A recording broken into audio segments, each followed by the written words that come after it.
everybody. So today we will discuss new NCERT questions of a new chapter. Before letting you know about the name of the chapter, first comprehend this picture.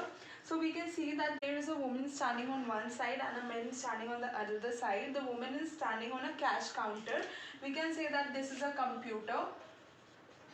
Fine, and the man who is standing on the other side is holding a basket with some of the goods, and he is paying to the woman for the goods he has bought. We can say through money or card.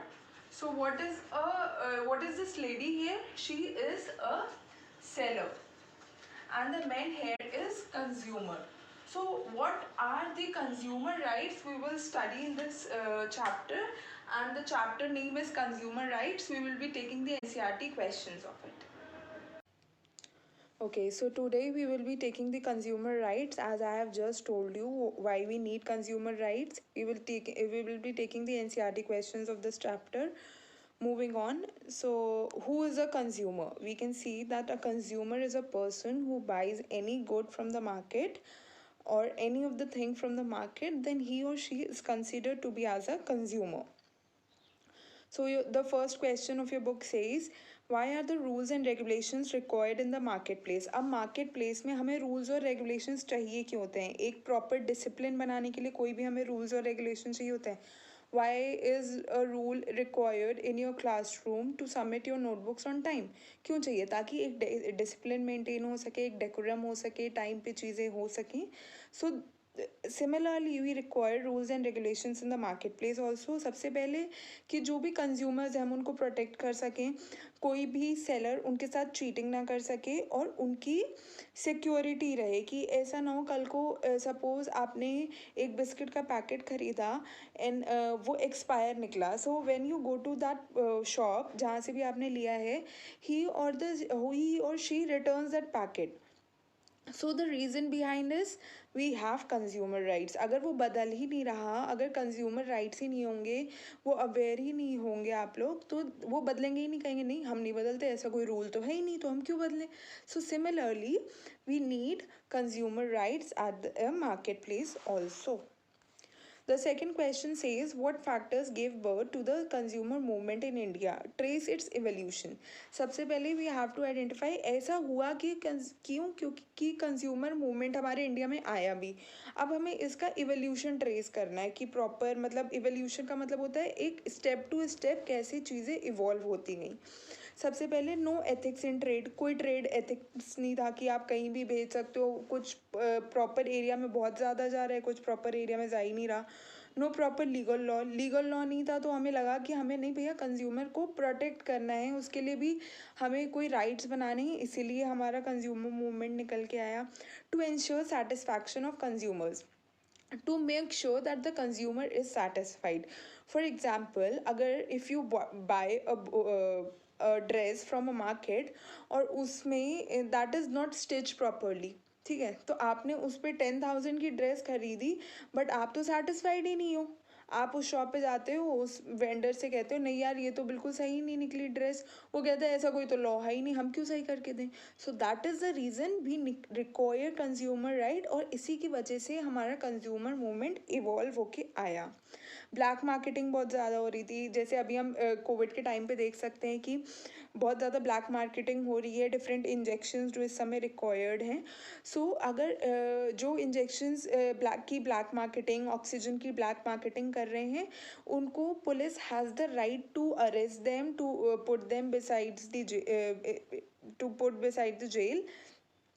Police have the proper right because यहाँ पे consumer rights exist करते हैं ताकि black marketing ना हो सके, consumer को बहुत हाई अमाउंट में इंजेक्शंस ना लेने पड़े. So that is the reason. Contamination of food, for example I have just given you, if the expiry date उसकी निकल चुकी हो, एक्सपायर्ड हो प्रोडक्ट, कंटामिनेटेड हो, ऐसे ही फूड सिक्योरिटी नहीं होती.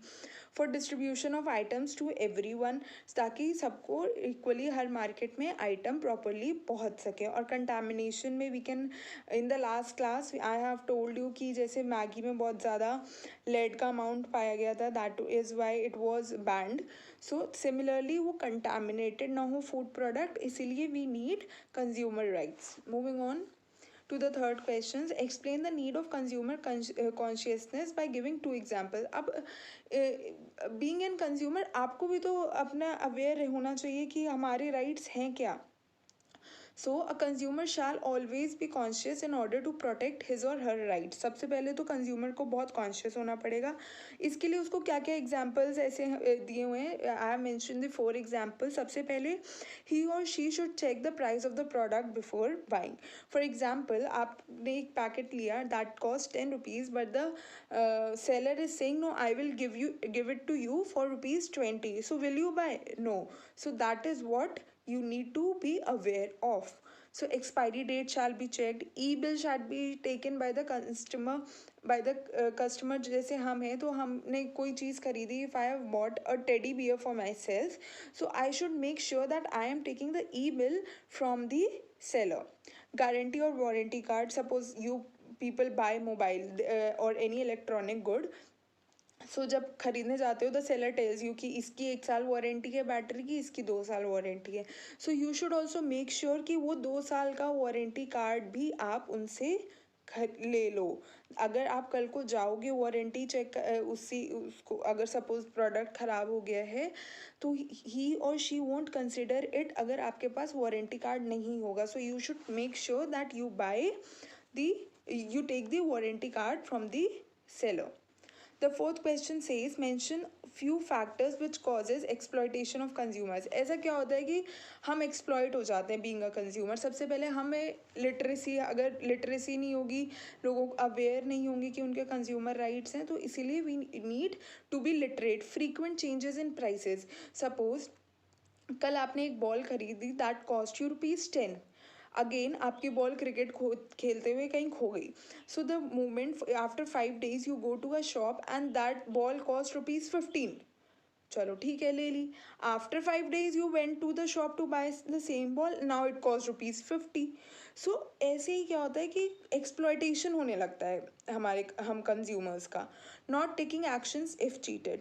फॉर एग्जाम्पल वारंटी कार्ड की बात करते हैं. आपने वारंटी कार्ड ले लिया उससे, ठीक है, आप 1 साल में के बाद गए, वो कहते हैं नहीं इसमें ये चीज़ नहीं है, इसमें ये चीज़ नहीं है. सो आपको पता है आप चीट हुए हो लेकिन आपने कुछ किया नहीं, तो that at that time you are exploited. You should take necessary actions. You should report. You should file a complaint. Not taking printed bills, again you should take printed bills. अगर नहीं लोगे तो you will be exploited. Not knowing about the consumer codes. So you should be knowing about that there are consumer codes that are set up in each district, at each state level and at national level. So अगर literacy नहीं होगी तो आपको पता ही नहीं होगा कि consumer codes भी एग्जिस्ट करते हैं.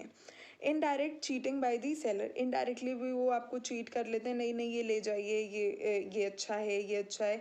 उसमें जिसमें उनके पास मार्जिन ज़्यादा होता है, they give you that good but may be that good is not good for you. Fine. Moving on to the fifth question, what is the rationale behind the enactment of Consumer Protection Act 1986? अब सबसे पहले हमें जानना है कि rational का meaning क्या होता है. रैशनल मीन्स किसी भी चीज़ के पीछे रीज़न क्या है. That is what known as rational. So what was the reason behind कि कंज्यूमर प्रोटेक्शन एक्ट 1986 का इनैक्टमेंट किया गवर्नमेंट ने. To ensure there is a separate institution to protect consumers from any kind of exploitation by the sellers at both central, state and district level. Consumer protection act इसीलिए आया था ताकि हर individual का जो भी consumer है एक तो उसका प्रोटेक्शन हो सके और एक सेपरेट इंस्टीट्यूशन स्टैब्लिश हो कि कंज्यूमर को पता है कि हमें इस कोर्ट में जाना है अगर हम सेलर के थ्रू चीट हुए हैं. And I have told you that the consumer courts are set up at central, state and district level. So we can here see we can here in the picture visualize that there are people who are standing under a single umbrella. So that was the reason that Consumer Protection Act came into force, so that all the consumers come under a single umbrella and they know if they are cheated, they are exploited, they can directly visit that umbrella, or we can say that court.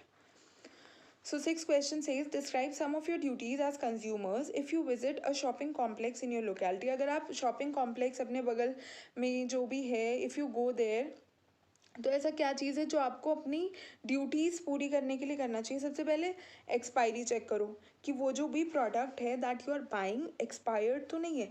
Secondly उसकी MRP check करो। Suppose you have seen that MRP of the product is ₹200, but at billing counter the person, the seller is pricing you ₹240. So you are cheated here. So you should be aware, you should check the price or the mrp of the good that you are buying. Take a bill. I told you, always take a bill so that you can ensure that if you want to return a product, if you want to file a complaint, suppose that you are cheated, you have a bill. If cheated, please report. Please go to the consumer court that is nearby your house and report if you are cheated. Unethical practices should not be tolerated. If you go there and you see कि जैसे 200 का product है, मेरे को तो चलो 200 का लगाया, बट किसी और को 240 का लगा रहा है, तो ये अनएथिकल नहीं हुआ? एथिक्स तो यही कहते हैं ना कि if you are getting it for ₹200, the other person should also get it for 200 only. He और she should not be cheated. तो उसी समय you should point out that to the other consumer, और you can say to the seller that if you will do so, I won't tolerate, I will complain a file against you. The seventh question says, suppose you buy a bottle of honey and a biscuit packet. ठीक है. Which logo or mark you will have to look and why? सबसे पहले आपने एक biscuit का packet खरीदा और हनी खरीदा, तो उसमें कौन से जो दो टैग्स हैं वो आपको देखने चाहिए. The first tag says ISI mark and the second says ag mark. So you can here in the PPT see the picture of both. अब हमको ये क्यों देखने चाहिए? टू इंश्योर जो भी ये प्रोडक्ट है ये गवर्नमेंट अप्रूव्ड और ऑथराइज्ड है भी या नहीं, या वो प्राइवेटली ही आपको एक्सप्लॉइट कर रहा है सेलर और आपको वो गुड सेल कर रहा है. So that we can make sure that the product is government approved and authorized, we should check ISI mark and ag mark.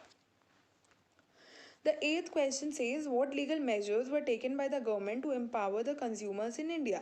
क्या क्या मेजर्स लिए गए? सबसे पहले हमने पढ़ा कि कंज्यूमर प्रोटेक्शन एक्ट आया था 1986 में. कंज्यूमर कोर्ट सेटअप हुए थे डिस्ट्रिक्ट, स्टेट और सेंट्रल लेवल पे. फिर राइट टू इन्फॉर्मेशन एक्ट आया 2005 में. If a consumer wants to know anything about any seller, or we can say if I want to know the information about any government policy, being a person citizen of India, I am also a consumer. So I can file a petition under right to information act and ask what were the measures taken to implement this scheme, how it was implemented, how is it going. So these were some of the initiatives that were taken by the government. So thank you. We have taken the questions up to 8. So hopefully this will be helpful for you all. Thank you. Stay home, stay safe.